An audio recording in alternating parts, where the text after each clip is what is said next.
5 points, 16 in the first quarter. Moving to his left, initiates contact, and hits the bank shot against Dort. The Mavs, they have possession inside 6 minutes to go. Gafford rolling, Luka keeps. Doncic spin, fade away, it's gone. Area, anywhere from the top of the circle down. For the Mavericks, Audio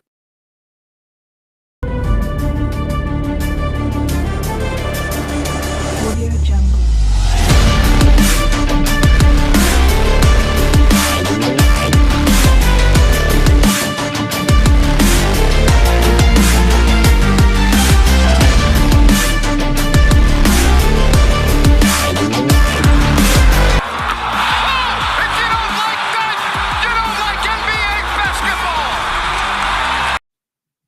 And a good afternoon to you, Ryan in Sacktown, with you here on the King's Court. What's up, everybody? Happy Friday. How we doing today? I'm still getting a little bit dialed in right now. Bear with me. It was a little bit of a long night last night. Not sure if you already had a chance to check out the podcast that we dropped last night, but it was a lot of fun. It was incredible.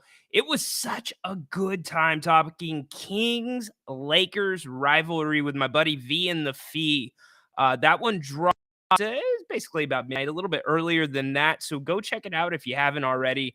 It's about an hour, 4 minutes long. We talked about some stuff. We covered some real estate and had a really, really good time talking. So what's up, everybody? Today, NBA playoffs certainly there to talk about. Luka and the Mavs go into OKC. They get their first win of the series. They even the series up. We officially have a series. And there's so much more around the NBA. You got the Knicks tonight and the Pacers, but Brunson questionable for that one. OG Anunoby, he is out. So what do you do if you're the Knicks? I really want my buddy Patrick to come in here and weigh in on this one. Just because, like... And to the Eastern Conference All-Stars, you scored the most points. Well, congratulations. Thank you, Adam. I've got something for you here in a little bit, Adam, and that Pat Bev suspension. We're going to talk about that. But if you are the Knicks, do you concede this game? I mean, think about it. You don't want to give up too much momentum in that series, but what's more important? I mean, if you look at the way series sometimes swing, both of those games have been very competitive. The home court advantage in Indiana will be significant. Now, I know a bunch of the Knicks fans are getting bused to Indianapolis. I don't have confirmation of whether or not those buses are being used or being borrowed from Rikers Island. We're still waiting on that. But, sorry, Patrick, had to get you a little bit there. Zing, bang! But does it make a big difference? I don't really think so. I'm kind of the opinion. Let the guys, I mean, with the playoffs, I know sometimes you get a little bit of a longer break in between games as the series or as you advance through the playoffs. But I don't know, maybe that extra day of rest. I know Brunson came back. He missed the second quarter with that foot injury. But is it worth it? What if he gets injured more tonight? Is it better to just give him a little bit off tonight? By the way, you all, happy everybody's here. Thank you for being here, by the way. Couple things. Let's get some housekeeping out of the way. First thing, we've got the donation QR code up. If you feel so inclined to make a donation to the channel, that is where you can do it. No donations are necessary. However, we certainly appreciate them from time to time. Everything goes 50-50 between Grant and right back into if you don't like that. So that QR code, that link is also in the chat. The link to call the show is in the chat. I actually have some exciting news about that really quick. We're going to be transferring over from the calls the way we do them. We'll still offer the video calls, but we're going to go more traditional. We're getting dialed into where we are actually going to have a phone number that you can call in on. So that way it's a little bit easier. You don't have to go to 3 steps to get to us, especially if you're a first time caller. We had the text line. That's why we started that towards the end of the season, so we could start the process of getting it switched up and over to If You Don't Like That. And we're nearly there. So that'll be really cool. I did catch Grant's open forum show last night. I caught a little bit of it. There were some good questions, by the way. I think it was no, it wasn't Athena. I think it was Progressive that asked Grant about, is it better for an MVP to have a good supporting cast or not? I really liked that question. So good job, good conversation there. As for the phone calls for today, I know we already got some up and we'll get to those in a second. If for whatever reason you don't want to scan the QR code, and I'm going to switch that over really quick to the call code. But if you don't want to go that far, what you can do, or if that's a pain in the butt for you, if you're watching on X, I'll make it really easy. Go to my X account at Ryan_in_Sacktown. My latest post has the link that you can click right there if you would like to call the show. If you're watching on X, that makes it really, really easy for you. I'd love to have some first-time callers. We led with Luka and the Mavs. And did you catch Luka's press conference after the game? Anyone? Did you catch that? We'll recap it for you here today. It's a little bit interesting. Took me back to the NBA bubble days. But first, let's catch up on the chat. Also, I have Bobby Marks's. Remember how we did the off-season goals for the Kings, or the off-season outlook for the Kings that Bobby did? Well, the one for the Magic is out. And so what I want to do here is I want to go through probably all the Western Conference teams at some point. We'll go off of Bobby Marks's comments. Now, I'm going to be watching those or listening to those live just as you will. So I'll be reacting to them exactly at the same time you are. So that way we can get a little bit more of a flavor of what's going around the NBA. Now, normally I would want to do the Western Conference first, but the Orlando Magic, theirs is out with Bobby Marks. Let's see if Malik Monk's name comes up.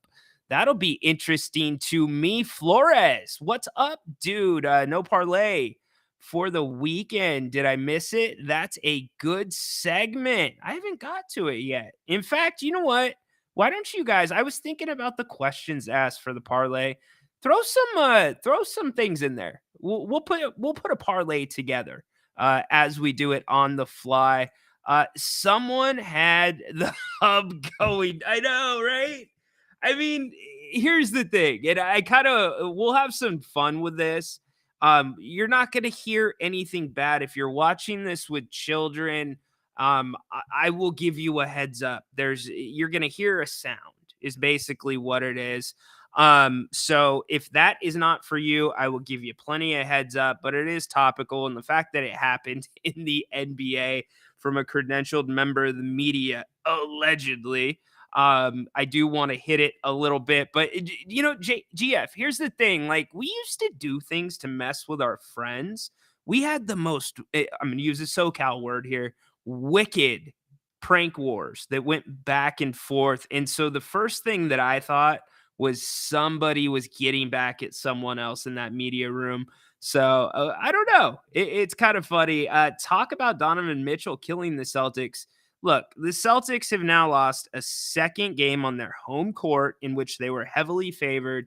You know why? They depend too much on the 3-ball. Donovan, Spider, the Don, is playing great basketball. Don't want to take anything away from him, but do you notice the difference between how the Celtics are winning and how the Timberwolves are winning? I know not last night, but how Oklahoma City has been winning, how New York has been winning. Distinct differences. C-Dog, what's up, dude? What was with all the player fan arguments between Luka, Kyrie, and courtside Thunder hecklers? I don't know. I didn't see that. Fill me in a little bit more. I need some more information. I mean, just by what you described, C-Dog, it's every day in the NBA. on the road. As I said, if you'd like to call the show, we would love to have you. I will put that right back in the chat one more time. We've got 61 people that are either watching live right now or dropped by for a little bit. Thank you to all of you. As we get going on a Friday, we bring in Condog. He usually kicks the show off. What's up, dude? Woo! Friday. I'm loving it. Friday. Except it's technically my Wednesday. I know that, man. Somebody asked me that question the other day. They're like, when you get to Friday, is it the same for you since you're not, like working in an office? Your work schedule is a little bit different because it's all over the place for me based around the Kings schedule. And I'm like, that's a good question. I don't know, but happy Wednesday, Sea-Dog. Yeah. Dog. Sorry, Sea-Dog. Yeah. Best. Only good thing really is like my days off are in the week. So if I want to like do something, no one's gonna be there. Like if I want to go to Santa Cruz or Disneyland or Six Flags or whatever, no one's gonna be there. They're working. They're on their Monday or Tuesday. Understood. That's not always a bad thing, especially if you want to go get a good meal somewhere. It won't be Also too very jam-packed. convenient for scheduling doctor's appointments too. There you go. Oh, by the way, I want to say this really quick in case anybody in here has not realized it. Mother's Day is Sunday. If you're hearing that for the first time from me, you probably have a problem. Anyways, go ahead, Condog. Oh man, I was way ahead on Mother's Day. Yeah, that's one you don't want to mess. You know what? I'm also ahead on Christmas already too. Oh boy, here we go. I'm already ahead on that. I got them boxed up in my closet. Good for you, man. That's great. Yeah. So I had a little extra, and I said, you know what? I'm gonna jump the ball. I'm gonna just be so far ahead that I can just relax. Dude, Christmas shopping has changed so much. I mean, I don't think we even go out shopping anymore. It's all just having it sent to the house. Yeah, but that also means they're also fulfilling, so much more orders. No doubt. And winter shipping is, a pain in the ass, ice on the road, snow on the road. Sea-Dog. Yeah, Sea-Dog's already on it. Look, don't let Grant hear about Christmas. Yeah. You know what? There's rants out there that are so much better than the Christmas one. You just got to go find one. It's a little bit harsh. Actually, it's really harsh. But his rant on the airlines and people sometimes needing to get a second seat, that one I thought had a little bit more teeth than the Christmas rant. Yeah, that was a good one though. That was a funny one. I love hearing Grant's rants, like when he's really like in the Grant mode. Oh yeah, man, it is a fun time. Oh yeah, no doubt. So what's going on this Friday? What do you want to kick around? So how long till the Knicks you think have to start using their G League to fulfill their roster spots, man? Man, they're dropping like flies. It makes you wonder if they're going to be able to keep it up, because it's kind of like and I'd love to I'm leaning on Patrick here because he's right there in the market. He's on Long Island. I'm wondering if it's just going to run out, and that's why I led with it. I'm like, do you just rest Brunson tonight? Even if he could go, do you rest? I mean, honestly, I've always kind of considered, if you're up like 2-0 in a playoff series, I've always considered is there a game that you can just take the day off? And I think I just lost Ryan. No, you didn't. We're switching. We're switching around. Keep going, man. I've always kind of considered that as kind of a strategy. Maybe we're up in the series. Maybe we don't want to get too hurt for the next one that we have coming up. So maybe we do take one of those. I mean, obviously, playoff tickets are really expensive, and the league would probably fine you a whole lot. So you'd have to actually have some real injuries. Yeah, that would be a nightmare scenario for the NBA for sure. But strategies like taking the whole NBA part out of it and the fan and the ticket price out of it, then I think it's a viable strategy if you're up 2-0. Could be, but yeah, Sea-Dog, it's a pretty good point. You can't take games in the playoffs. But C-Dog, what if you have significant injuries in the Knicks situation? I mean, both of you. I'll kick that to you, Condog. Yeah, OG's already going to be out this game, right, and Brunson's a little hobbled too. I mean, if you're already going to miss OG, you already out Robinson and Randall. Why not, save Brunson for a pivotal game 4 to where you can maybe be up 3-1 going back to New York? Because what if something happens to Brunson this time? And everybody criticized Tibbs. Don't forget, everyone criticized Tibbs when Derrick Rose was left in when he wasn't supposed to.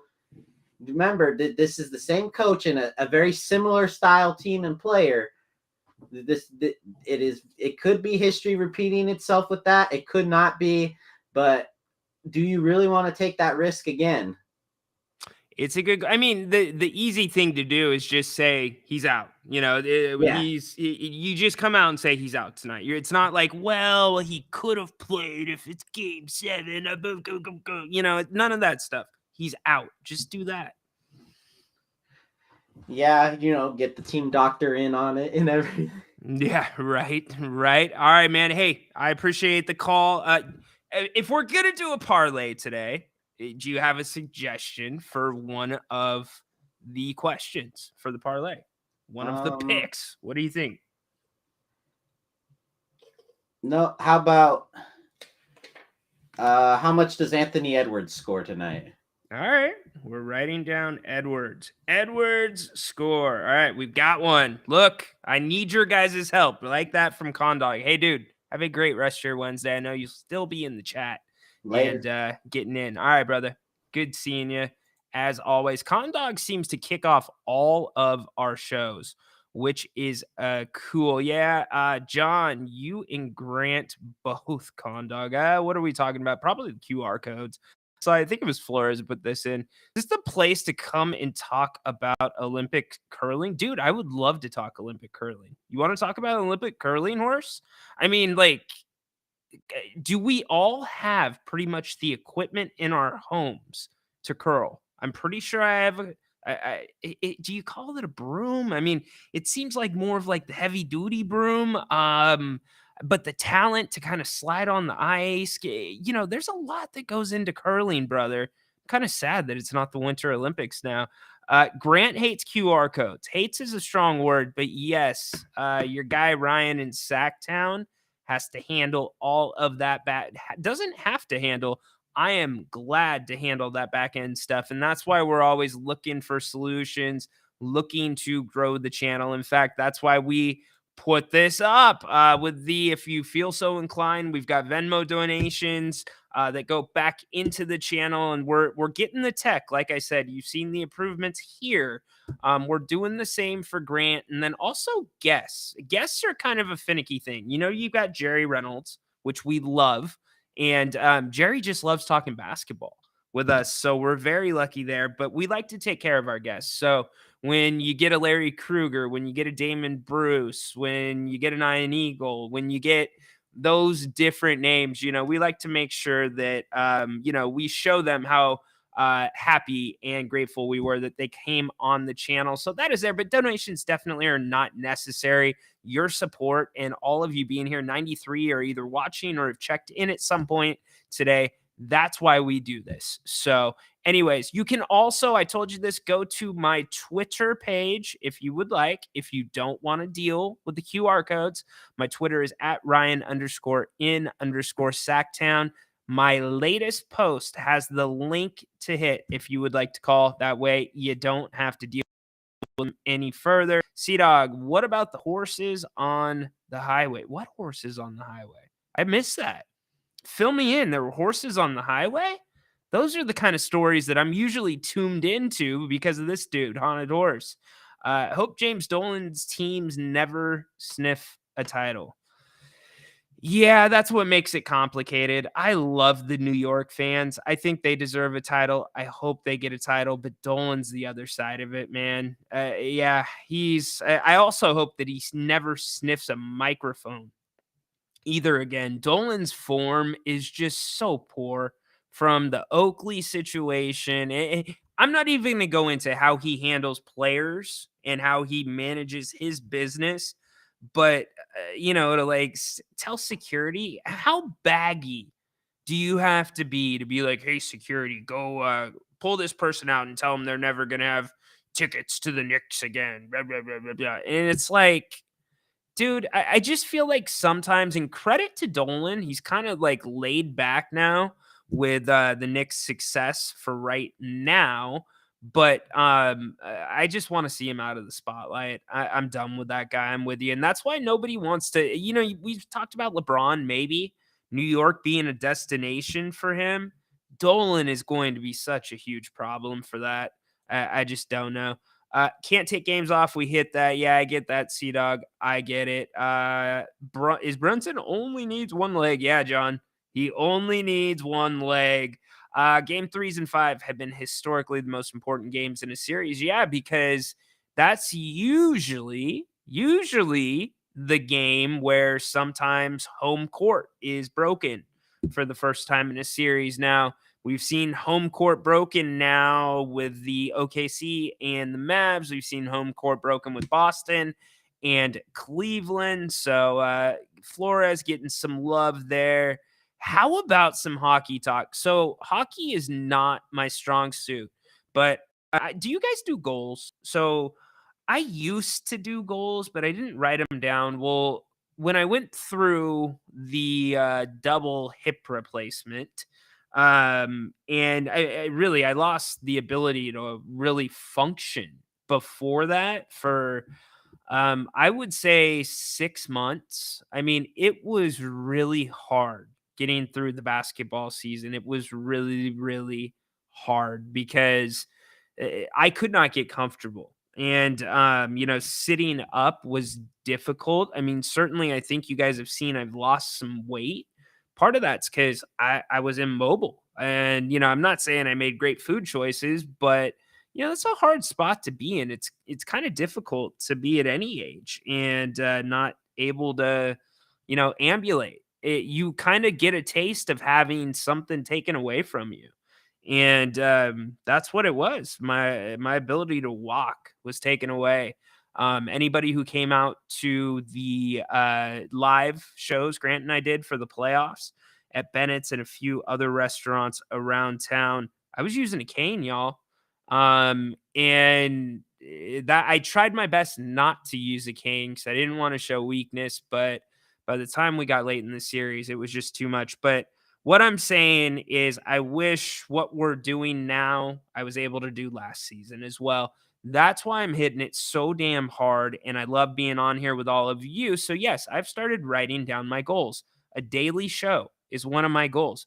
A daily show that goes against the other shows in this market, because I want to see, obviously, this can reach a lot of people on the internet, and I get the radio gets a nod because that's automatically in a car. You just hit a button, but digitally, I want to see what this show does. I want to see what If You Don't Like That does. Hell, I want to build this thing for freaking Grant Napier. Think about what he's done for this city. Think about what he's done for the fan base. I just feel like he deserves it. And so that is why I'm hitting this hard. This is going to be a winner. You guys are all making it a winner. We've got 100 people, 108 that have checked in at some point that may be watching live right now via X or Twitter. Now, back to hockey, C-Dog. Hockey is on the list for me, man. I know some, but I don't know hockey like I know basketball. Oilers are looking to bounce back after blowing a 4-1 lead. The Oilers are playing the Kings, correct, C-Dog? Hit me up on that. Pretty sure it's the Kings they're playing. That's been a good, heated series. I know the Golden Knights got bounced out at 7. How about the New York Rangers, too? This is like the best time ever to be a New York sports fan if you're like a Knicks Rangers MSG person. Remke, oh, I love that kid, C-Dog. And I know he's kind of the goon. Great movie, by the way. Has anybody seen Goon with Stifler? It's a completely different role than you've ever seen Stifler in. But yeah, so I'm paying attention to it some. I'm willing to talk the hockey that I know. And if not, educate me, brother. Add a Zach goal to the lay. All right, I'm not going to say that word. There's clones that'll cut that up. I could be on a curling team. Yeah, you probably could, Haunted Horse. You're short enough. Sea-Dog, let's see. The classic Grant's Rants wasn't there like a history reenactment crossing the highway. I probably didn't read that one right. Let's see. Goat on the highway backwards. Oh, okay. Horses on the highway, goats on the highway. I get it. Yes, how he disrespected Oak was a Delta Bravo move. It was indeed, Horse. Well done by you. Bang! Bang! Bang! Condog was at Soul Street with you guys. Cool. Yeah, that's right. You were there. You and all your buddies. You were sitting at a table. There was like 3 of you, right? Dude, Soul Street's a good restaurant. By the way, I'm not sure if my boy Daniel's in here. I hit up Pop's Market earlier today and got the Korean short ribs I've been talking about. Cooked those up for lunch. The wife's got a nice dinner waiting for her when she gets home. But Soul Street does those really, really good there. James, welcome in, buddy. Ryan, if the Spurs could get Curry, will it make them a championship contender? No. Nope, they would need more than that. It's not enough time, but anything's possible. Look what's happened in the Western Conference. Ryan, we just got that one. You put it in twice. Well done by you. Canucks, LOL. Kings were last round. All right. Well, I was close. I told you it's a goal. And by the way, do you guys have goals? What are your goals for this year? We're getting to almost the halfway point. I know my birthday is like right almost at the halfway point of the year. Napes' birthday is just a couple days before mine. That is funny. Yeah, it was the 3 of us. I remember you, dude. I do indeed. I have a good memory. Oh, you know what, Condog? Condog. You were the dude that took the selfie of me in the bathroom, weren't you? It's all coming together now. That's what I'm just kidding with you, buddy. Thanks for showing up to that. We're hoping to do more of those in the future. I was at the Mexican restaurant. Oh, cool. Flores downtown. Yep. By the G1C with the fam when I met you and Grant. Sweet. That was a fun time too. That one was game 6. Were you there for game 6 when the Kings won? That was the cool one. People were pumped after that one. There was some wild stuff going on down there, and that was really, really good. No unwore bathroom selfies, dude. Unwore. Nothing good comes from a bathroom selfie. John, what's up? Okay, we got a goal. My goal is to hit up Pops Premium tomorrow. That is an achievable goal, John. I was just there today, my man. Let's see. Now I was with that's right. You had a Reggie Theus jersey. That's right. I remember, you know what? I do remember that distinctly now. It just takes me a second. Let's see. Do you think Titans getting Tyler Boyd does much for them? Undecided. Yet it maybe, I don't know. You got a good program there. I mean, they're always kind of hanging around, but they are kind of going through that. I don't know. What do you call it, Sea-Dog? They're in that middle territory where they could go either way, right? With that division. So yeah, good question. Sea-Dog, what's your goal, dude? To survive finals week. That's right. You guys remember Sea-Dog. I want to reset Sea-Dog really quick, because if you're new to the King's Court, you may not realize that is Sea-Dog, or that is Connor from If You Don't Like That. Connor would come on with me during pregame shows. We had some good stuff. He's a student right now at Sac State. I think I'm allowed to say that, right? You just said you're in finals week doing his thing. And then also I talked to you guys about Nico, who is here for the summer and is a student at Syracuse. Haunted Horse hopping back in, dude. Hey, Seahawks fan, Rhino. Yes, I am a Seahawks fan. Tyler Lockett was 5 miles from my house today. Okay, so Pumpkin Ridge. I had never heard about that golf course. So that's funny. That's really cool. You know what was interesting about that horse and what he's talking about is Tyler Lockett was interviewed today on the Jim Rome show. And he was on the golf course, and he opened the interview by like saying, "Oh, I'm great, but I think Rome asked, like, what are you up to these days? Well, I'm golfing now. I've got my real estate license in all these different states, and we just got into multi-commercial developments, yada, yada, yada." And it's like, dude, I love seeing these NFL players, NBA players thinking about life after the sport. It's so important. C-Dog, I saw a starting quarterback ranking list, and Daniel Jones was dead last. Don't you think Daniel kind of got an unfair shake last year, C-Dog? I feel like that dude's never been protected. I mean, and also when you signed him to that contract, what was the alternative? There really wasn't one. And I think they can get out of the contract after this year. Correct me if I'm wrong, but I wouldn't be so low on him quite yet. There might be some football there, even though he does look like Lloyd Christmas in a football helmet. You'll have to excuse my friend. The city's that way. Like, oh, by the way, Lambeau Field that way for my buddy Tyler, who may be watching. But yeah, Tyler Lockett, he did an interview. I didn't realize you were that close to the course. Very cool, dude. All right. So, James, hopping back in, then we're going to get to our first segment. Evan Neal, it's a terrible pick, probably the worst O-lineman in the game. See, never had a viable weapon or capable line. Exactly. And he still did well that year. The Giants excelled.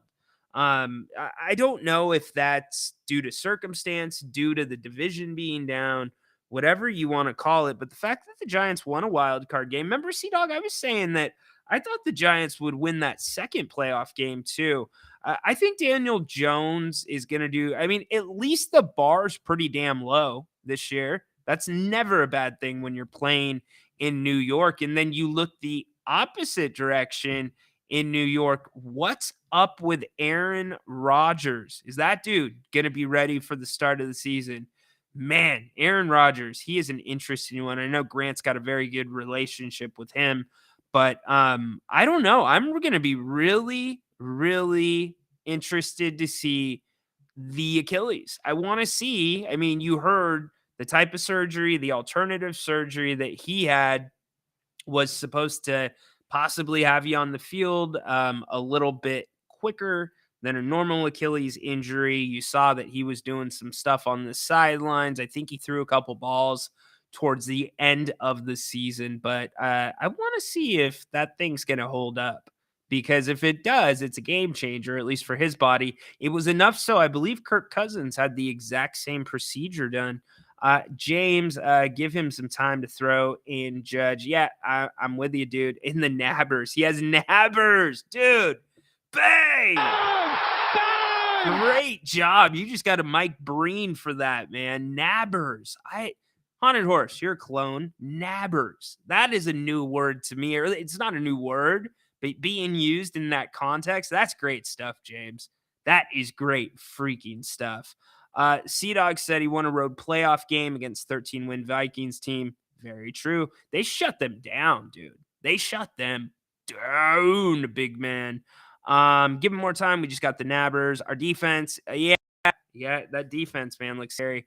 Dexter Lawrence, Brian Burns, and Thibs. Well, I want to see what Judge is going to do this year, right? Like, I like that he tried to turn his health around. I get that Wink's gone, I believe, right, C-Dog?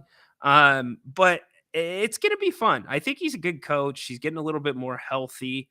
That's always good when that happens from the top down. 120-80, either here now or have checked in on the King's Court Friday edition. Rhino in Sacktown here with you. We're talking a little bit of basketball. We've talked some hockey. A lot of comments so far today. That has been fun. You can call the show, QR code above my shoulder. We got a couple links in the chat as well that you can click to call, and also a link if you feel so inclined to make a donation to the channel. Not necessary, but always appreciated. All right. I said I'm going to give you a warning, okay? This is a warning. There's nothing bad being played on this station, nothing that's out of line, out of context. This happened in a press conference after the Mavs and the OKC Thunder last night. So I'm going to give you a fair warning if you're watching with a little one, if you're at work and you've got it blasting in your office. I hope you don't. I hope you're watching from work, but you don't got it turned up to high. It's fairly quick, right? But it's something that kind of dates back to the NBA bubble. So I started telling you, prank wars could be.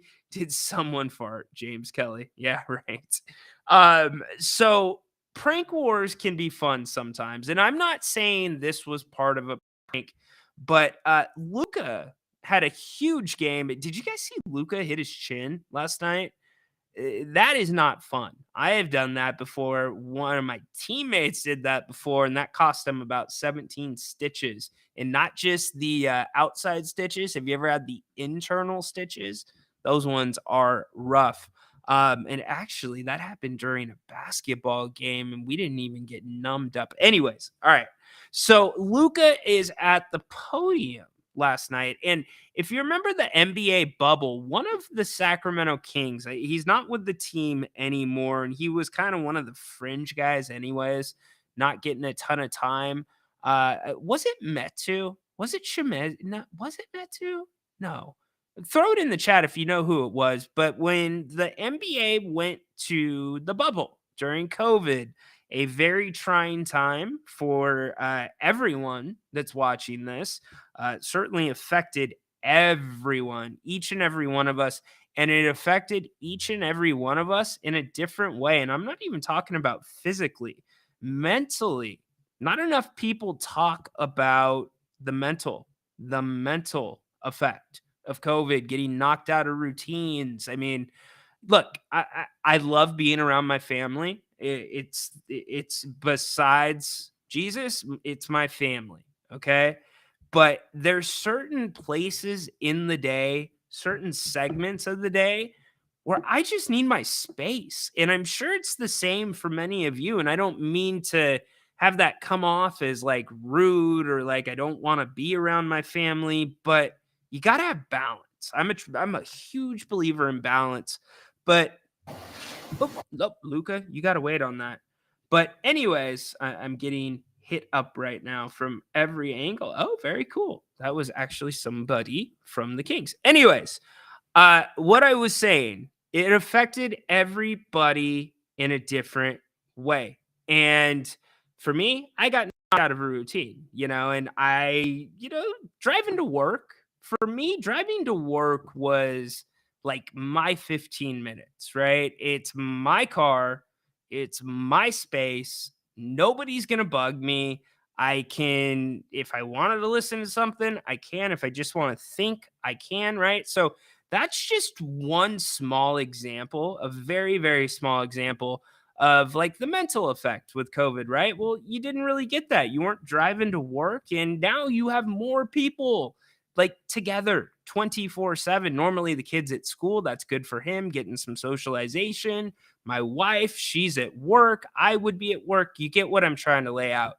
Well, anyways, during the bubble, when the players went there, right at the front end, one of the Kings tried to sneak some food into the bubble. He got suspended for a couple games because of that. I think because it was a Uber or a Lyft delivery driver that brought the food in.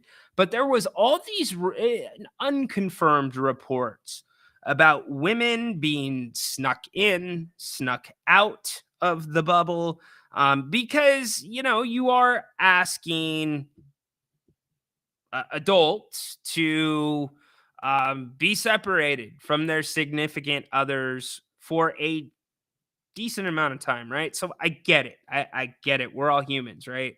But that was never confirmed. There was jokes about the housekeeping and whatever. So let's fast forward to last night.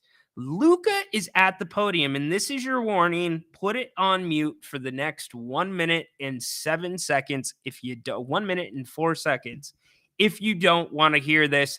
But Luka sits down, gets ready to take the questions, big ass win. And we'll let Luka and the press room take it from here. What would you say the big difference was? Just our energy. I think we shared the ball really well. We were knocking down shots. We were open shots. So just our sharing the ball and our energy was great. What do you think? Okay. Okay, moving on.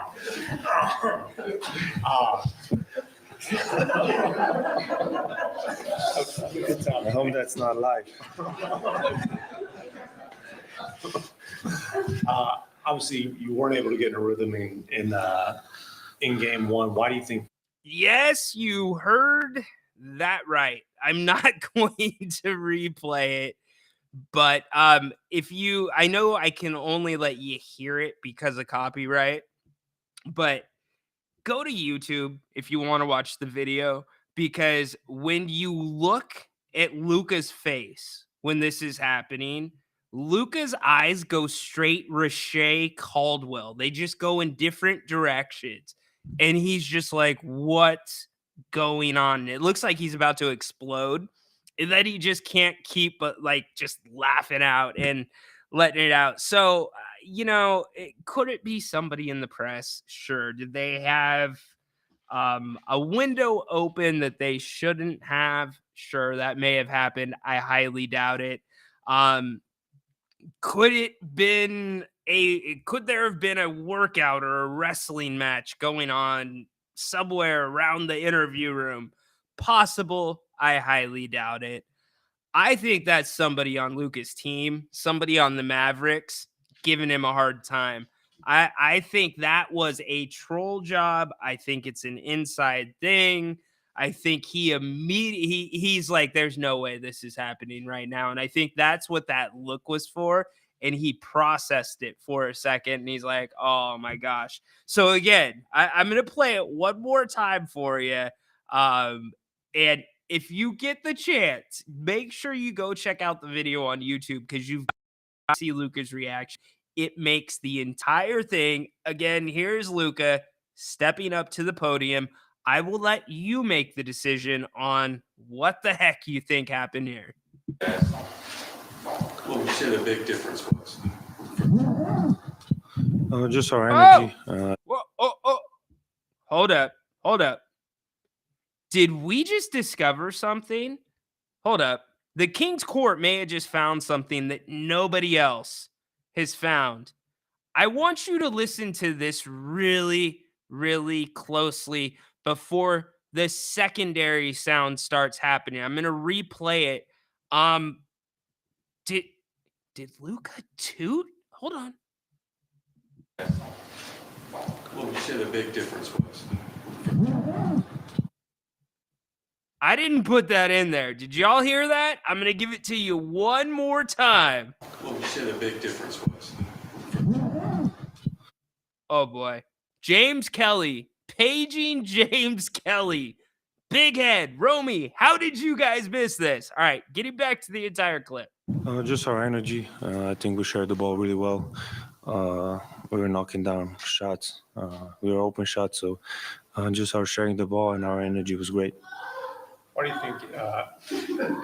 Okay. Okay, moving on. All right, let's break this down a little bit further. It's definitely coming from the back of the room. We know that. It's not coming from behind Luka. It is coming from the back of the room. I can tell listening to it on this audio. But I think you hear somebody break out into laughter. I think you literally hear whoever did it break out into laughter. Hold on. It sounds like the same female working out sound, but then that same voice seems to start laughing. Hold on. Here we go. What would you say the big difference was? The fart. Just our energy. I think we shared the ball really well. We were knocking down shots. We were open shots. So just our sharing the ball and our energy was great. What do you think? Okay. See, did you catch that at the end? She's like, and then that's when Luka puts his head down. Is this an inside job? Are they trolling us? Was everybody in on this? What's your take? Haunted Horse, hey chat, does everyone here raft down the American River during the summer? The thing I miss the most about living down there. Dude, horse, don't lie. Don't come on the King's Court and be disingenuous. You do not miss rafting down the river more than you miss Jim Boy's tacos. Don't even start with me there. Do not do it. Rockets, are you talking about Daniel House Jr.? We'll get to that in a second. The moaning, LOL. Sea-Dog, what? Baki, yep, you got to give it the laughs. I mean, it is what it is. Nah, that's crazy. Haunted Horse. That was, go ahead, clones be clones. That was the climax of the press conference. Rhino, did you watch? What's up, hey, Progressive? Great freaking question last night to Grant, by the way. That was an excellent question. I'm 99% that was yours about the MVP and the supporting cast and how that figures into voting. I did not watch the roast. I saw some of the highlights. Look, I've never been Tom Brady guy. I love the way he runs a 40. I don't have anything against Tom Brady, but I just don't have any interest of watching 3 hours about Tom Brady and the Patriots and, like making fun of him. And I don't know. I know Grant was asked this last night, and he's like, well, I didn't watch it. I don't agree with it, but I don't have a problem with it. Or he said he didn't want to watch it, but he didn't have a problem with it. But then he did have a problem with the fact that sometimes some strays catch bullets or innocent people catch a stray, like spouses, whatever. Like the thing that I think about that poor girl this last year in the NFL draft that was standing or sitting next to Ost, the lineman from Notre Dame. And for whatever reason, she didn't realize the camera was on. It was before they got the information. And it wasn't a good few seconds for her. And you knew it was going to be go time with the internet and with the memes. So like that is an example of an innocent catching a stray. So I do agree with Grant there. Will I check it out at some point? Maybe if my buddies, drag me into it. Horse is still hammering the point home. I think that was the girl living on the second floor. Yes. My name is Luca. I live on the second floor. That's how it goes, right? Did I just break copyright? That was Josh Giddey, man. He got himself out of a situation. Horse does miss Jim Boyce. Indeed. We're getting a lot of chats today. I freaking love it. Bucky, holy Jim Beverly. Is tonight the night when the MVP will nail that trophy and shut some pie holes?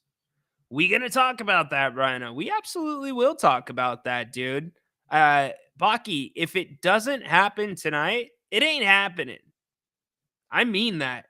If Boston, if Denver goes down 3-0, especially with the tongue lashing and probably the most uncomfortable 48 or 36 to 48 hours that team has spent with Michael Malone, if they can't respond to that, then it's done, dude. But he has won 3 of the last 4 MVPs. Jamal Murray, is he banged up? And I've got something for the NBA about this. Jamal Murray fined $100K. Patrick Bev only suspended 4 games for what he did. I mean, I'm okay, I guess. I understand why Jamal Murray got $100,000. That's a $100,000 fine. That is a steep fine. Had that heating bag, towel, whatever it was, hit a referee, different story. But no excuse for the NBA. In fact, I've got 2 years worth of suspensions that the NBA's doled out. And you know what I see in them? Inconsistency. Adam Silver afraid to come down on people. I mean, it's just true. And it's a bad look. But Baki, yes, we will talk some more about that as well. Progressive Jim Boys fan. Love it. Yeah, it was a great question. I was eating my dinner and I was catching the show a little bit late, and you made me think. You really did. And by the way, right after that, if you are a Jim Rome fan, okay, if you like Jim Rome, then you're going to know this name, V in the Fee. He is one of my friends off the show, and he knows Lakers basketball inside and out.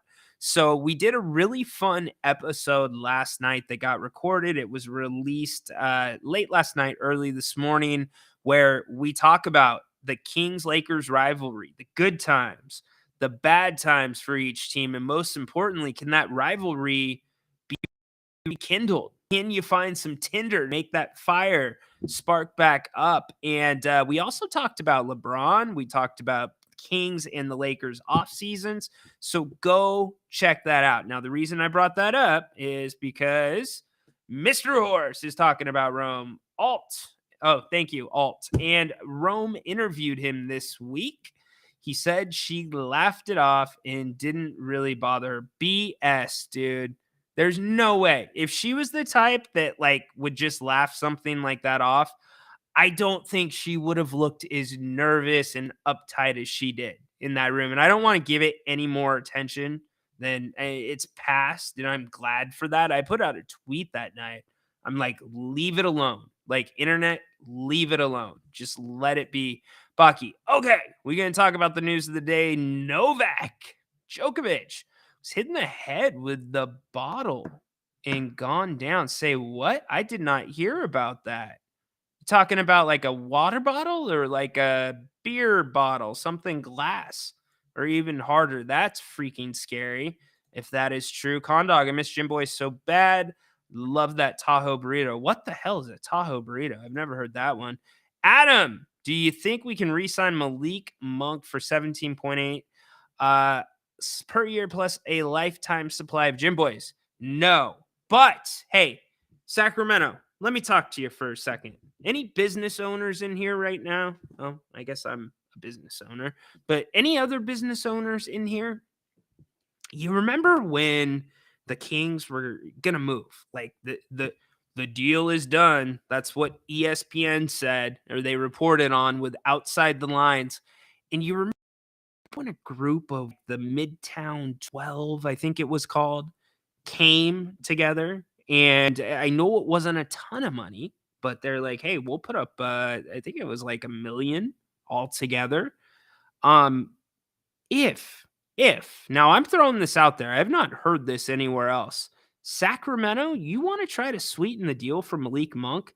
If there's anybody within the sound of my voice that works at a golf course, that owns a golf course, that is a manager at a golf course, you and all of your other golf course managers and owner friends need to get together and get a billboard, do something, offer that dude free golf anywhere in the area for life.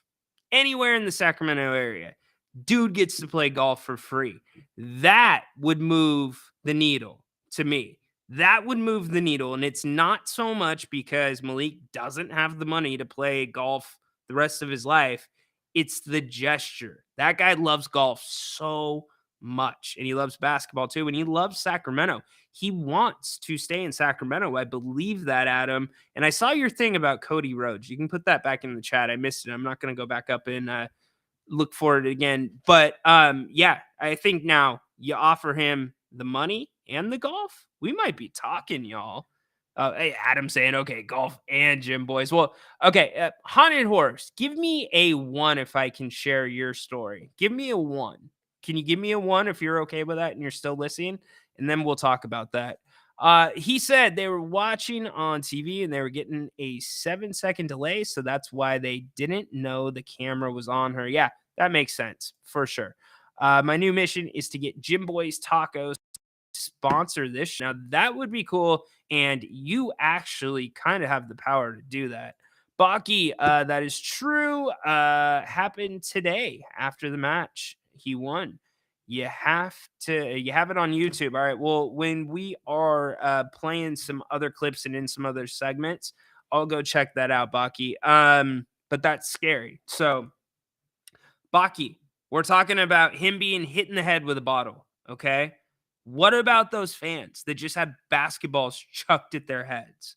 I mean, like literally, like if you haven't done the connection, I love the Kings and I love Court. I'm surprised these things have not, I'm surprised those two worlds here on the show have not connected. But somebody will finally make the connection. What I'm trying to say, Baki, is that was battery by Patrick Beverley. That was no different than him going into the stand and using his hand to hit somebody. He used the basketball to forcibly injure someone. If they saw the basketballs coming, that's assault too, if they were in fear of being imminently contacted. So same thing goes for Jokovic. And it just, I'm sick of seeing this stuff from the fans. I am all for fans being as close to the game as possible. I really am. But like, I'm kind of getting to the point. And have any of you sat courtside or sat within the first, I think it's 8 or 10 rows at a Kings or a Stockton Kings game? If you have, you know that little handout that is on your chair, or they make sure that you have it, that talks about, protocol with the fans because you are closer to the game. And certainly if you are within the first couple rows, whether you think it or not, the players hear you. The players will sometimes respond to you. So the reason I bring that up is some of the worst incidents we've seen between players, fans, vice versa, or even just like bad looks, like the dude who got sick on the court at G1C, or the chicken wing. And I hit up Dave. I was like, was that Malaysian curry? He's like, no. That would be stupid. You don't waste a Malaysian curry wing. But throwing a chicken wing on the floor, no, not cool, right?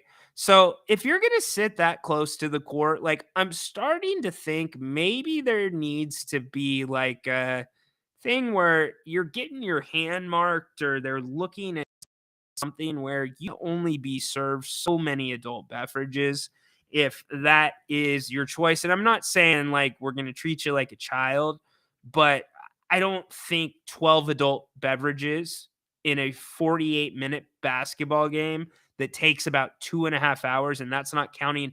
Probably if you're drinking 12, first off, you have way too much money if you can afford 12 drinks at a Kings game all the time. But if you're buying 12 drinks at a Kings game for yourself, then you're probably not just having your first drink at the game.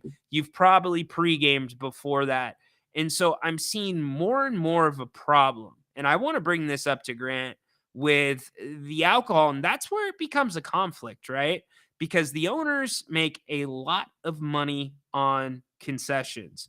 And I don't want to infringe on anybody's rights, but could we try to meet in the middle somewhere, y'all? I mean, it's just, I don't know. It seems like it's getting worse and it's not getting better.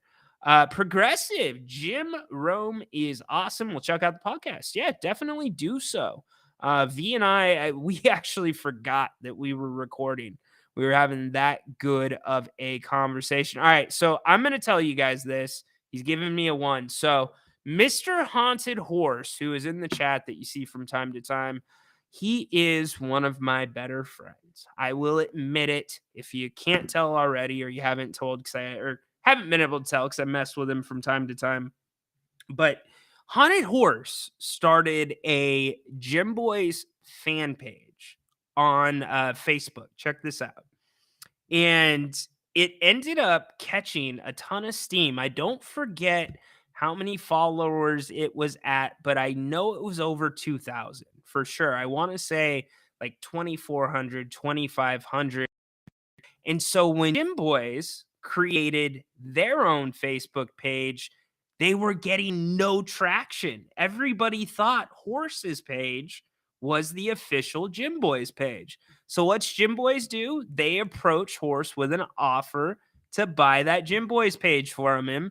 And they came to an agreement, but because you brought up Monk and Gym Boys for life, that man, Haunted Horse, he eats for free for life at any Gym Boys that he wants. And he is officially recognized as Gym Boy's #1 fan. I'm not blowing steam. That is a real thing. In fact, Haunted and I are going to hit up Gym Boys later this summer. Is Cody's story boring now that he has the title? No. There's going to be a natural letdown, Adam. I mean, you got to the climax, right, of the story, finished the story. So it's only natural. You're not going to throw any big challengers at him right off the bat. So they're going to have to they'll probably placate, do some placeholding with, like you saw, Uso and Priest. Stuff. I was surprised. I thought Priest was going to be transitional, but he still could be. But no, I don't think Cody is boring now. I think WWE's hotter than it's ever been. Manny, what's up, dude? First time I've seen your name today. Do you ever see Vivek spending enough money to make the Kings serious contenders? Well, I think the Kings can become serious contenders without spending any more money than they're spending this year. It all comes down to player development, and the CBA certainly gives the Kings and other small market franchises much more stable ground to stand on now. It will allow them to compete for some of the players that maybe aren't the big, they may have been max players in the past, but the guys that get bought out and then they go to the best teams for the veteran minimum or whatever it may be, that stuff's not happening anymore. If it does, you're going to be paying a hefty fine for it in the way of draft picks, in the way of your MLE actually goes down a little bit. So I think that if it was the right situation, and I'm talking about like the Kings, if you got past the All-Star break or you got right up to the trade deadline and the Kings were the hands down favorites to win the NBA championship, or they were, in a very, very small group that you knew was going to win it, maybe for half of a season you go over the top if somebody's available at the trade deadline. But Vivek, that's not usually his thing. Have you started looking into draft prospects yet? Yeah, Condog or Sea-Dog, I have. I'm going to do some spotlights on some of them. First, I want to do the spotlights on the players internally with the Kings that I think are going to be, or at least this summer, their development is going to be just as important as the draft pick that the Kings make, assuming they keep it in June. So great question. I've got all of them right here. I've already started doing my due diligence. If you've started looking, let me know a couple names that you like. I have a few already, but it's so early in the process. You just don't know. In fact, Sea-Dog, really quick, I don't know if you were on the show. I was talking to somebody in the front office, and they're on their way or getting ready, gearing up for the combine in Chicago. So it's kind of go time. You get my feeling there, because the combine isn't just about the guys you're going to draft. It's also about getting an idea for some guys that may not be drafted. Keon Ellis. So we did Jalen Slauson. I do want to get to Mason Jones, and I also want to do Colby Jones. Then we'll get to the draft picks. Once only. They have rules when you are allowed to get up, order food, etc. Remind me what that was, Flores. Bucky, Kings are in the heart. You know it. Everybody knows it. Kings are in the heart. Maybe I'm missing that one. Clarify, Bucky. Put the court in a glass cube. Yeah, right. Right. That's the crappy part. And Haunted Horse, chime in, and he's like, no, not 2,400, 2,800, dude. Bang! It is true. It is absolutely true. In fact, he just celebrated a birthday, and I sent him Jim Boy's gear for his birthday. So, Haunted Horse, sell me your ID. So, Adam, I was kind of telling Horse, I'm like, what if you were like, I'm coming into the Elk Grove location? Sorry, we're not going back to that. What if you just tell them you're coming into Elk Grove? They don't know what you look like, right? I mean, I could be Haunted Horse. I mean, I don't know. It'd be hard to find an ID that says Haunted Horse. That's the problem. Heard some rumors they might turn Cody heel. I wouldn't be surprised at that, but it's way too soon. Way too soon. I mean, that would have to be like a SummerSlam at the earliest, in my opinion. Adam, LLO, it's wasted on me. That's right. He is out of town. Adam, gotta move to where the food is. Yeah, you guys are doing your shows within the show. All right, Baki, going back. I started about tennis and stuff. Then you said, let's talk about the Kings. So I replied with, the Kings will always be in my heart. So that was the word that was missing. Absolutely. The Kings are in all of our hearts. And I think that's why we're on pins and needles a little bit to a degree. But some of you tried to make a point over this last week that maybe if Malik leaves, it's not as big of a deal as we're making it. I'm not quite in that camp yet. You still got some more convincing to go with me. Yeah, Adam, no bathroom smack, dude. That is one rule that I will also enforce here. I don't like bathroom smack. But anyways, hey, welcome to the King's Court. Thank you for being here. Ryan in Sacktown with you. We are wrapping up the week. So we talked about the Orlando Magic. We listened to the Orlando Magic's. We listened to Locked On Magic is exactly what it was. And they made no mention of Malik Monk when they were talking about off-season priorities. Now, Locked On Magic, the guys that do that show, they don't work for the team. Very similar to like a Matt George here in Sacramento. He does Locked On Kings. Great podcast. Check that out sometime. I love Matt. Good dude. But they know their stuff. They're around the game. They mentioned Paul George. They mentioned Klay Thompson. But then they were also talking about freeing up space. Like if they really wanted to take a big swing, because not this offseason, but the following offseason, they've got some big contracts coming up with their young core. So I want to listen to what Bobby Marks has to say, because I thought Bobby Marks was pretty damn spot on about the Kings in certain areas. And the way he presented his argument about the failures of this year, kind of like Dirk presented the argument to me about De'Aaron Fox, was it wasn't that the Kings' talent has reached its ceiling. It's not that they're maxed out. He thought it was basketball IQ. He thought it was more just inattention to details, just to say it lightly. I mean, look at how the Kings did against terrible teams last year. So I really, although Bobby Marks was not great in the front office, that doesn't mean he's not great about breaking down front offices. So we're going to listen to Bobby Marks. This is courtesy of ESPN. I'm going to break it up into segments. I'm going to react live with it along with you.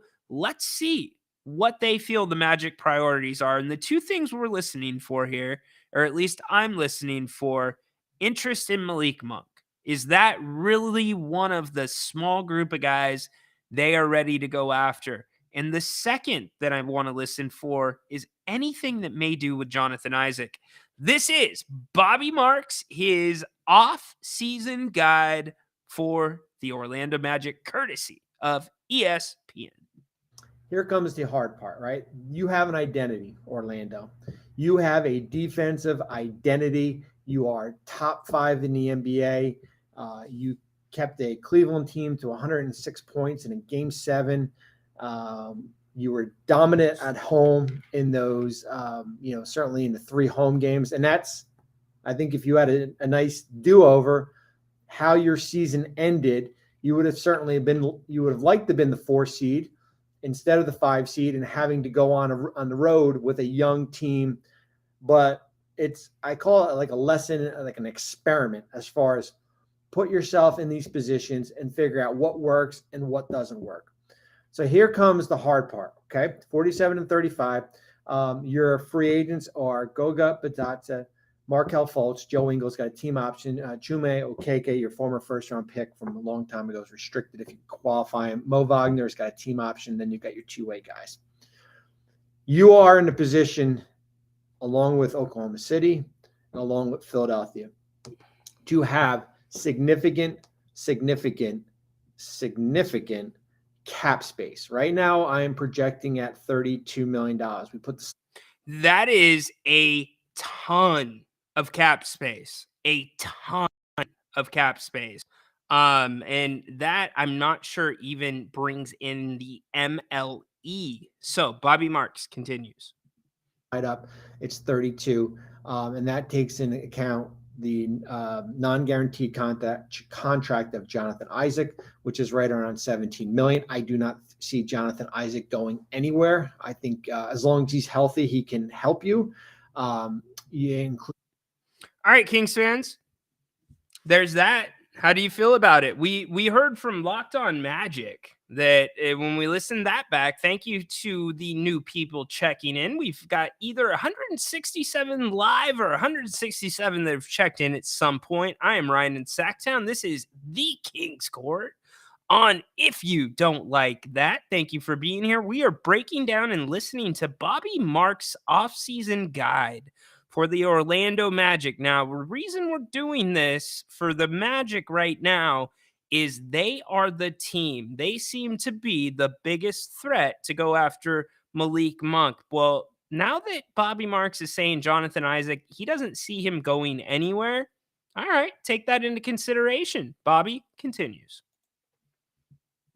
The Joe Ingles team option, and it includes the Mo Wagner team option to him. If any of those three guys, it would be Joe Ingles, and that would boost your cap space up to $40 million. You have a financial window here. Okay. Same with Oklahoma City. Before extensions from a cap perspective hit. This summer, you've got Franz Wagner and you've got Jalen Suggs.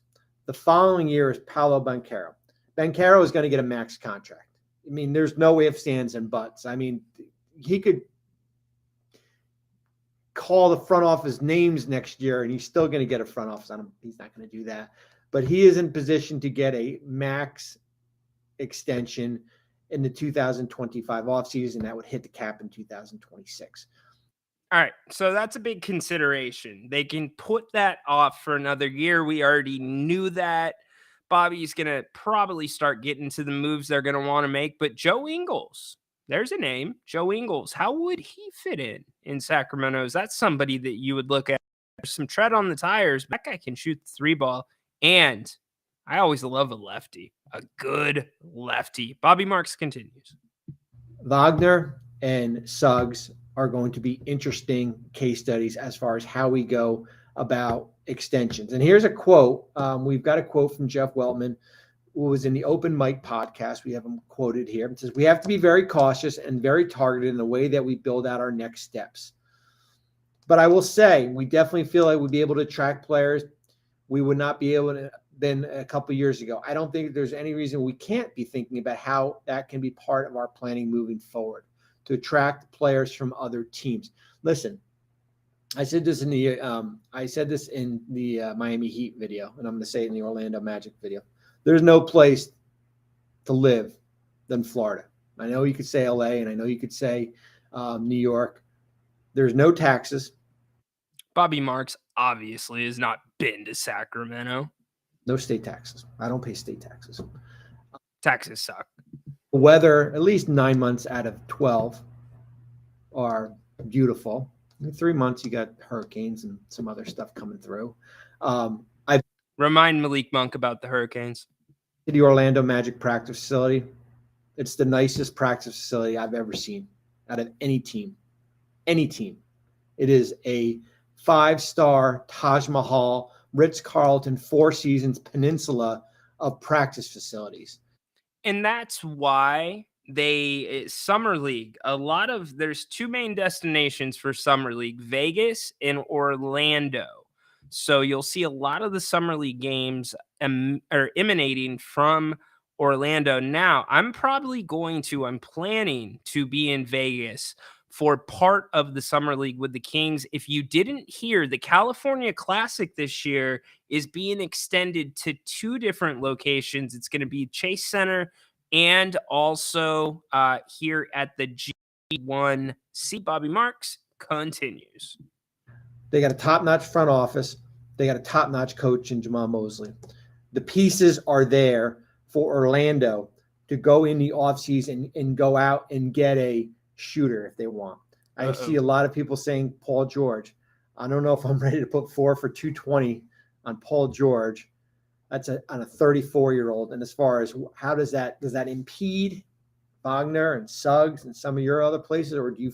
Okay, so let's stop there really quick. So Bobby Marks makes that comment about Paul George. Okay, we talked about Paul George as he was on the pass or pick segment that we did earlier this week. And with Paul, there was actually a decent amount of mixed reactions. Some of you said pass, some of you said pick. I could see it both ways, but his age doesn't necessarily fit into the Kings window of what they want to do. Now, if the Kings were ready to win a championship in the next year or two, maybe that's different. But again, still, you're going to be gambling on whether or not he's going to stay healthy. And when he is healthy, hey, Haunted Horse, this isn't going to matter to anybody else, but it matters to me, and you're going to understand it.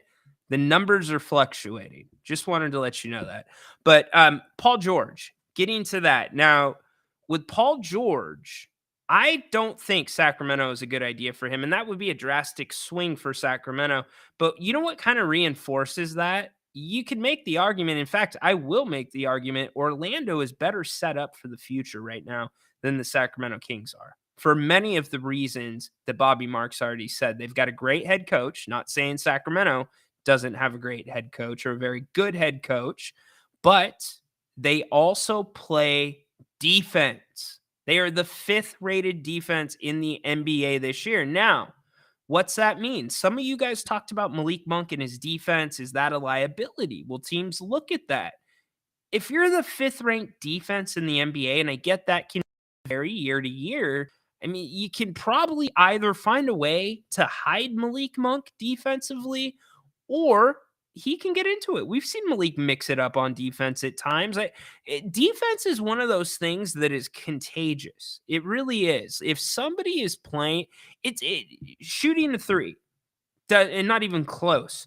A dunk, not even close. A big block, not even close. Taking a charge, hell yes. D'ing somebody up like Davion does, hell yes. Those are the things that are contagious in basketball. It's the defensive side of the ball, and it's those little things where you're getting out in the passing lanes. It's where the Kings owned the games that they won down the stretch in transition. Transition, turnovers, points off of turnovers, and free throws, to me, are the special teams of basketball. You have offense, defense, and special teams. When the Kings won, especially against the Warriors, and even the games they won leading up to the play-in, most games they won what I consider the special teams battles. So Bobby Marks continues. Like, hey, we were a 5th seed this year. Can we get to where top 2, top 3? And I think legitimately you can. And that's the risk as far as from a front office perspective, as far as what you do with cap space. Okay. That's the big thing, right? I said you have the finances to go out and do that if you want to, between 32 and I would say $42 million. You've got to get shooters. I put that on the offseason graph. Who are the shooters in free agency? Certainly you got Klay Thompson, you've got Buddy Hield, you've got Malik Monk. All right. The name has come up, and out of those 3 names, I think Malik is the most desirable. or at least the one with the most upside out of those three players. I feel like Hield and Clay are kind of trending this way. Malik is trending that way.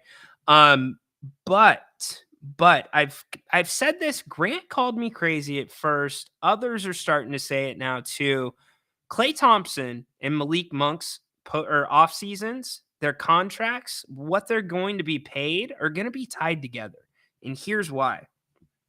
Malik Monk, short of San Antonio, who could come in and make a big offer, short of a team like that says, come in, we're going to build around you and Wemby. You are going to be the star of this team. You are going to start.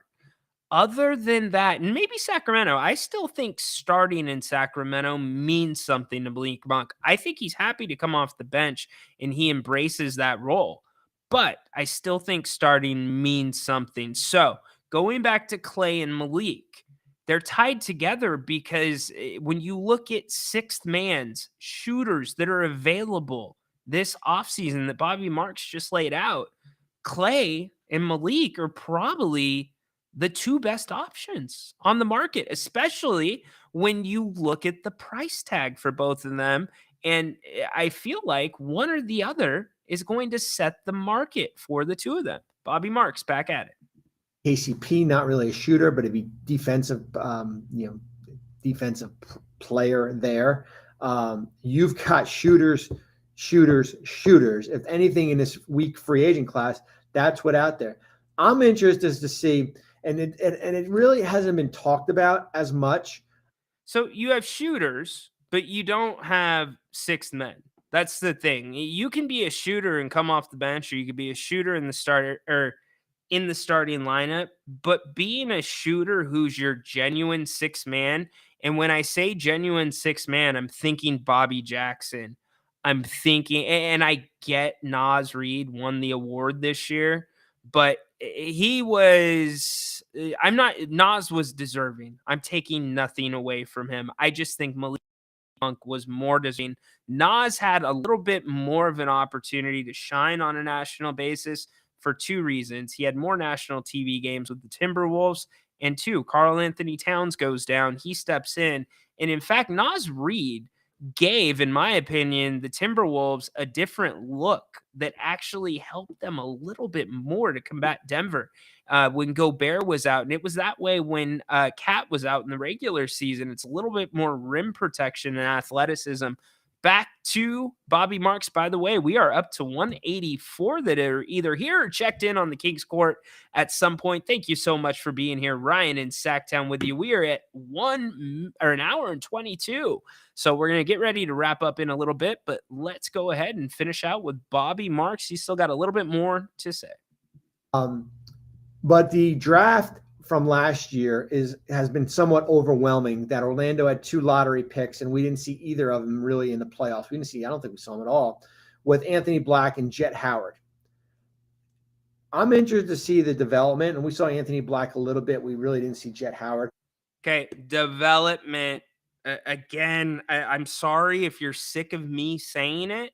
I've been talking about it since the start of the season this last year with the Kings. I've followed the story in Stockton. I've been all over it and reporting back to all of you. So player development is going to be the new thing in the NBA. Drafting and developing your draft picks, because you get them for 4 years with a player option on there, and you get them at a set rate. There is a set pay scale depending on where you are drafted. So that is where the value becomes in this new NBA that starts when the new operating league begins and the new CBA goes into effect. I'm interested to see the development for those two guys, because the last thing you want to do is whiff on 2 players. I don't think Orlando whiffed on 2 players. I think we're kind of, as I said, we're in year 1 of that developmental considering who was picked after you when we talk about Jacques and Podziemski and Cam Whitmore, guys like that fell post-lottery, that was kind of sitting there. That's what I'm interested in. That doesn't really correlate to free agency, but you had 2 lottery picks last year. We didn't see either one of them on the court in the first round here. Your front office priorities, as I said, is going out and utilizing cap space. Can you get Tyus Jones and Klay Thompson? That's certainly a possibility there. Maybe. I don't know if you have enough money to go out. We talked about Tyus Jones possibly being on the Kings' radar if the Kings do not sign or re-sign Malik Monk. Now, the Kings, I've harped on it so much. They've been reactive instead of proactive. I think Monty McNair has done an excellent job in Sacramento. The one big mistake he has made is let Bogey walk for nothing. I questioned earlier this week. I get it. It's way after the fact. It's Monday morning quarterbacking. But if Sacramento had an inclination, and maybe this is a sign to us, and I kind of thought about it some more, maybe it's a sign Sacramento is actually very confident silently that Malik is going to stay for that number. There may be conversations we don't know about. I know the question was asked about Malik and the coaches and Vivek being on the golf course the other day and Vivek taking a picture. I'm with Grant. Don't look a ton into it. And here's why. Vivek he takes pictures with everybody. I mean, Vivek is the king of hanging out with B-list celebrities. So it's not how many times have we seen 50 Cent, Jason Derulo, like all those guys sitting courtside with Vivek? And I don't know how you feel about it. It's just a little weird when I see outsiders like that I'm not going to say they're not Kings fans, but I think 50 Cent got asked one time, who's your favorite King? And I think he said somebody for the other team. It wasn't even on the Kings roster. And so when you see those guys lighting the beam, it's just like, come on, do better. So anyways, let's go back. Tyus Jones, interesting name. 20 for Tyus and 25 for Klay. Do you want to go that way? But what happens to your guards? You still have Cole Anthony. You got Jones. Whoa, react to me. $25 million for Klay Thompson. $25 million for Klay Thompson. That's coming from Bobby Marks. If Klay Thompson is worth $25 million, if I'm Malik Monk's agent, I'm asking for $25 million. That's the number I'm asking for. And that's why I think those two are so heavily tied together. Klay Thompson is no longer a creator. He is a finisher, and he's only a finisher sometimes. You got to do more to get him open now. And Malik, he can create. What Malik does with the two-man game is incredible. And quite frankly, him shooting the three at the clip he does when he is in the zone, when he is taking shots within the offense, Malik is spectacular. I would argue Malik is better than Klay Thompson. He is a level above Klay Thompson right now. So Bobby Marks, so Grant, it's so funny. I had this conversation right at the end of the King season, and I said MLE for Klay. It's 12.9. I'm rounding up for the MLE this year, and that's mid-level exception for the 190 of that maybe here live right now or checked in at one point. But $25 million? What do you guys think? React. So that's kind of the balancing act when you look at it from balancing cap, getting players that can impact, but not losing, the big picture as far as how you kind of develop. The one thing you don't want to do is all of a sudden say, you know what, we're good enough. We're just going to wait on internal development here. And you're in this position next year. And Paolo Banchero was like, wait a minute. We didn't do anything at the trade deadline this year, and we didn't do anything in offseason. And now all of a sudden I'm out there kind of on an island on my own here. Whoa. Now you're definitely going to react to me. Dirk, are you here? Dirk, paging Dirk. Oh, bang! I'm putting my bang alarm out for you from Mike Breen. Dirk. If that's how Paolo Banchero could feel, how the hell does De'Aaron Fox feel? Is there something there? Could that be part of the formula? The lack of moves? Could that be part of the frustration? That's going to be that's what we're going to watch and see. The extensions are going to be fascinating. I do not see Franz Wagner getting a max contract. I didn't even before this first series. I didn't see he's a good player, and I think we saw that in game 4, where he basically exploded for like 36 points. He is a below average shooter. That is the reality of it, and he won 1 for whatever in a game 7. I think he is probably a $25-26 million player. He's not a max player. All right, so I think we've heard what we need to hear from this. At least I have heard what I think I need to hear. There's only about 2-3 more minutes left in it. I think we'll go without. Here, let's talk about Orlando's makeup really quick. Let's talk about their salaries that are coming up and some of that flexibility. Jonathan Isaac set to make, as they said, 17.4 next year. Following year, 25-26. He will be a free agent. Markelle Fultz, free agent. Stay away. In my opinion, Wendell Carter, he's going to be making 11.9. Powell, he's still on the rookie deal, much like Keegan, except Powell was the number 1 pick. He's making 12.1 next year. Ingles. So, okay, Ingles, that's the interesting one. Ingles on the books next year for $11 million.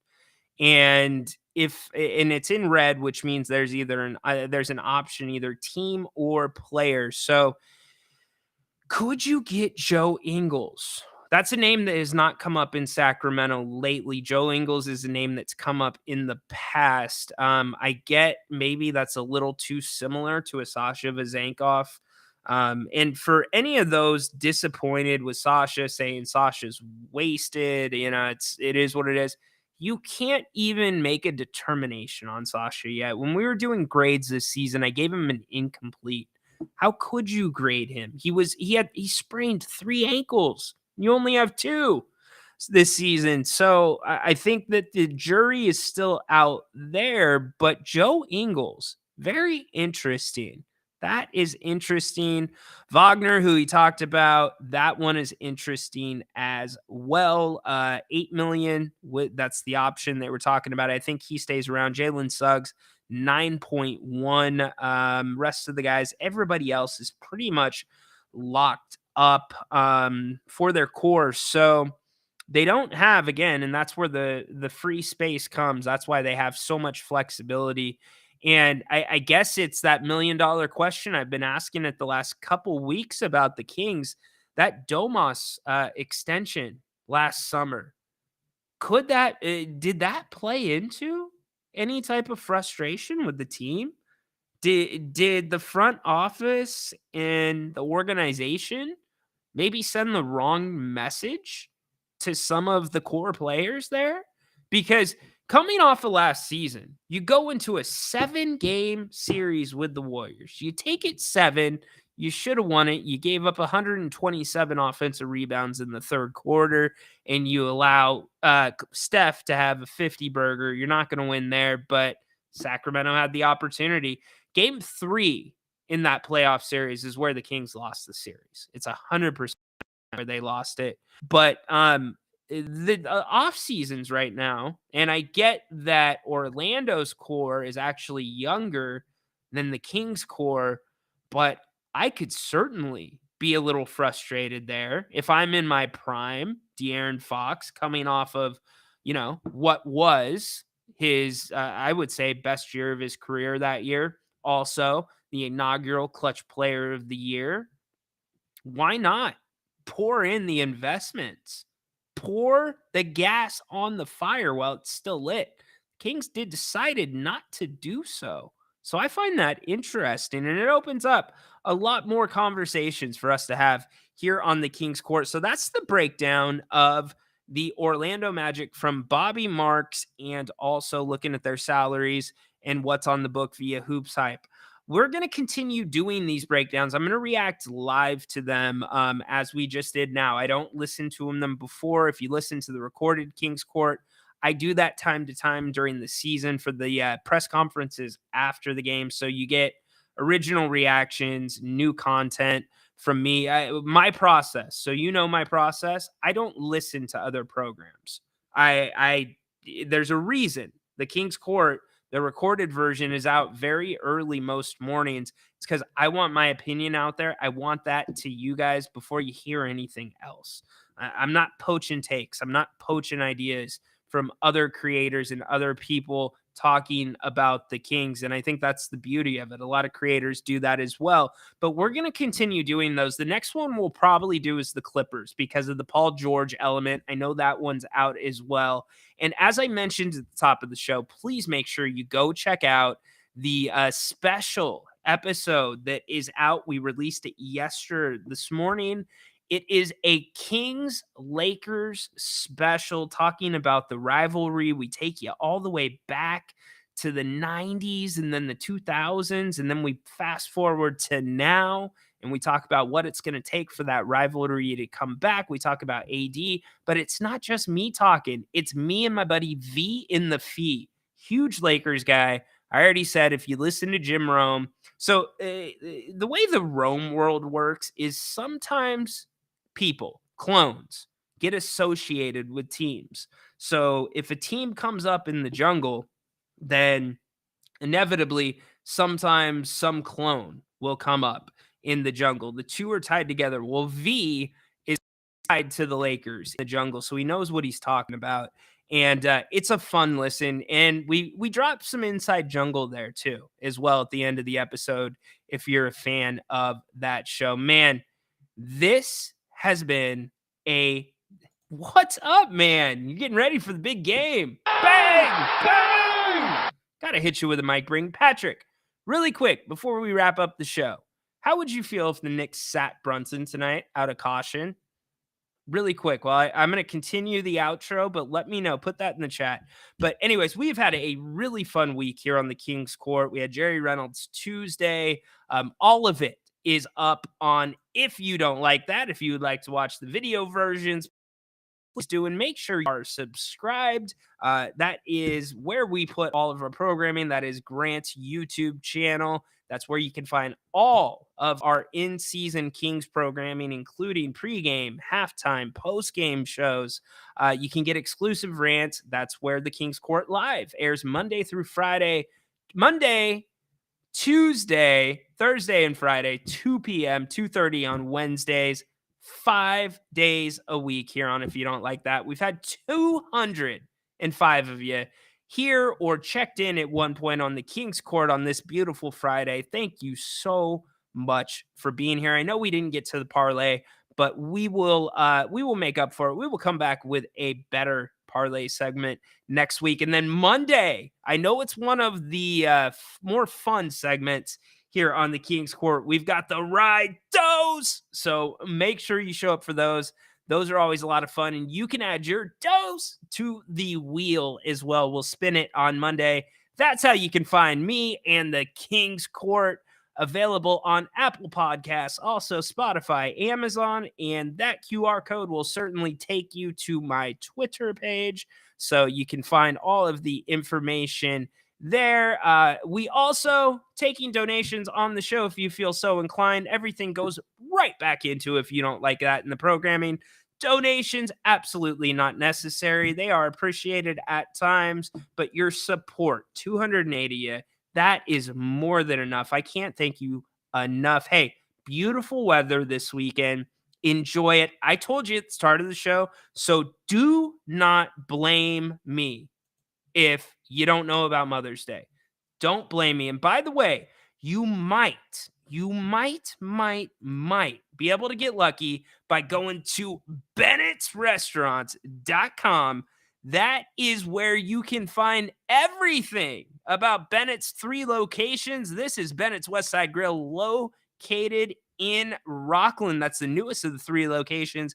And all of them are a little bit different in their own way. All the same great food and service, but just the ambience. And they're beautiful. We love them. Jerry and I were just out at the Roseville location a couple weeks ago having lunch. That's always fun, hanging out with Mr. Reynolds. But if you go to Bennett'sRestaurants.com, you can check out their menus. You can also make reservations. Get there right now. You might be able to get lucky and get a Mother's Day reservation for brunch still. Remember, best brunch special in town. 2 entrees and a bottle of champagne, $44. Seriously, you take your mom to Bennett's for Mother's Day brunch, she's going to think you're doing something illegal. She's going to be like, how are you affording a restaurant like this? And that's been the big objection. It's not overpriced. You get big portions, by the way, and they have great specials. In fact, I think it is underpriced over there. So huge thanks to Bennett's Westside Grill and Brian and all the locations. Go in there and tell them you heard about them on the King's Court, or if you don't like that, make it a great rest of the day. Have an amazing, amazing, amazing weekend. Do not forget about Mom on Sunday. Don't do that. Don't be Adam Silver. And to the Eastern Conference All-Stars, you scored the most points. Well, congratulations. And to you, Mom, it's Mother's Day, and you birthed me, and well, your gifts in the mail. Well, happy Mother's Day. I think that's how it went, right? Let's see. And to the Eastern Conference All-Stars, you scored the most points. Well, congratulations. There you go. So thank you, Horace. I really appreciate it. Thank you so much, John. I appreciate the 208 of you that have been here at some point today. And again, don't forget about Mom. Make it a great weekend. Paolo, what's up? What is up? We'll answer this really quick and then we'll get out of here. Ray Ryan, just a question. Do you think the Kings can sign an all-star this summer? Yeah, I think they could sign an all-star, but I don't know if it's the all-star that you would want. And I don't know if Vivek's willing to shell out the money. That would be the big thing. But I don't know that an all-star is the answer to the Kings' problems. You know, we've done, I know Dave and Jason, they call it the post-mortem. We've dissected this thing 10 ways to Sunday with the Kings, and we've kind of, at times, we get so into the small things, the weeds. We take the micro approach, the micro view, that we forget this is a pretty damn good basketball team. They've had back-to-back seasons where they've had 48 and 46 wins. So they're not that far away. They have 2 all-stars. You should have had 1 all-star this year. So it's the minor tweaks, but this is what I love about this fan base. This is what I love about all of you. I say it all the time. I said it last night to V, and he agreed with me. You all are the best and most knowledgeable fans in the NBA. Make it a great rest of the Friday. Thank you so much again for joining me on the King's Court Live. Tenora, take us out. Holy moly, Jim Bowley. Yes, indeed. Go Kings. Light the beam. You know what? Light the damn beam. Bang! Court is dismissed.